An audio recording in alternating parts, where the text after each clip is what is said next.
Gaming History 101. In October of 1987, NEC and Hudson Soft released a Japanese game console that blew away the competition, the PC Engine. After a failed attempt to provide chips for Nintendo's Famicom, Hudson teamed up with NEC to create what is essentially an 8-bit console that boasts 16-bit graphics. This means that while games aren't all that complex, they are visually stunning, especially for a home console in 1987. For contrast, over in the US, the NES was just beginning to catch steam with releases like Castlevania from Konami and Mega Man from Capcom. Over in the UK, games were seeing large success on microcomputers with titles like Head Over Heels from Ocean Software and Driller by Major Developments.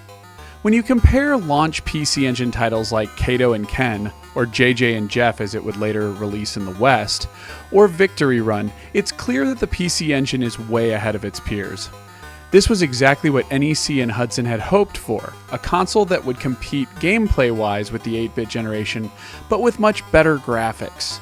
The console itself was compact, a small square design that was only 5 inches in length and width, with a mere 1.5-inch height. To go along with this form factor, the sleek HuCard format was used for cartridges and capable of holding a decent storage of 8 megabits or 1 megabyte. The result was that the PC Engine was a rousing success and celebrated years as one of the major rivals to Nintendo and Sega in Japan. It was also the first console to begin using CD-ROM technology a year later and amassed an impressive library of games, even keeping up with the later releases of the 16-bit consoles. Unfortunately, given the PC Engine's mid-generation nature and the delay NEC had in bringing the console outside of Japan, it never sold well in other regions. By the time the PC Engine came over to the West using its new name of the Turbografx-16 and even newer form factor, which was much larger, the 16-bit generation had already started. In August of 1989, when NEC was testing the Turbografx-16 in New York and Los Angeles, Sega had already come through with the Genesis. Right out of the gate, the TG-16 was 2 years older than the Genesis, and yet the perception was that they were launching at the same time. When the Christmas season hit later that year, the Turbografx-16 ended up competing with the Genesis instead of its intended target, the NES. This was also the case in Europe, where the Turbografx started trickling in against the Genesis as well, which is known as the Mega Drive outside of America. This consistent comparison of the Turbografx-16 to the Genesis, and eventually the SNES as well, is most likely why it never took off. Hudson made this problem worse by only exporting a small percentage of titles outside of Japan, so many of the impressive games never saw our shores. If you weren't a gamer back then, you may assume that the Turbografx-16 was always tethered to what became its strongest Western mascot, Bonk.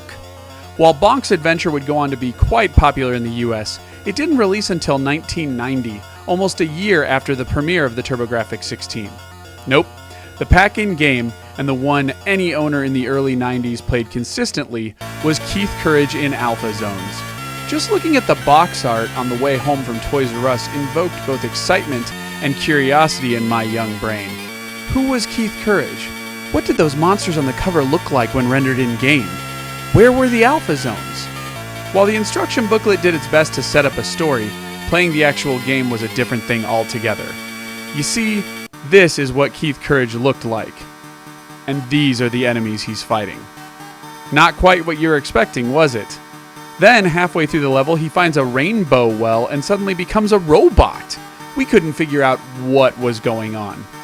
Some of you may have already deduced that Keith Courage was probably something different in its Japan release, which it most certainly was. Released in 1988, a year before its premiere overseas, Keith Courage was known as Spirit Hero Wataru. It wasn't a pack-in, as the PC Engine didn't come with a game to my knowledge, but rather a licensed title based off of a popular anime television series. Yes, Keith Courage started life as basically a Japanese version of, say, Teenage Mutant Ninja Turtles game in the US. Spirit Hero Wataru is about a 9-year-old boy who rides a dragon to a fantasy land and tries to destroy an evil ruler with the help of a small super robot as a companion. Looking at the two sides of every level in this game, it quickly becomes clear how all of the elements fell into place. As expected, the people who populate the villages in the first half of a level are all side characters from the show. Moving back over to Keith Courage, you'll notice that nothing has changed. Sure, the short and random bits of text in the game were translated, but otherwise, the title is untouched. This makes for a confusing state when you're trying to figure out why Keith Courage looks like a child fighting globs in every half of a level, and then a mech-like robot for no reason in the other half. Back then I remember not questioning it, especially since it was free and pretty much the only game I could play until I could afford more games.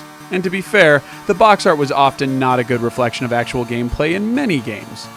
I do remember the game being somewhat confusing and hard in the later levels, but going back to it now I realize that you're supposed to farm for loot in the beginning half of the levels so that you can buy upgrades for the robot portion. In tonight's live stream, I'm going to jump into Keith Courage for the first time in over a decade and see if the title gets better with age and understanding, or if it's just another brutal part of the late 80s difficulty curve.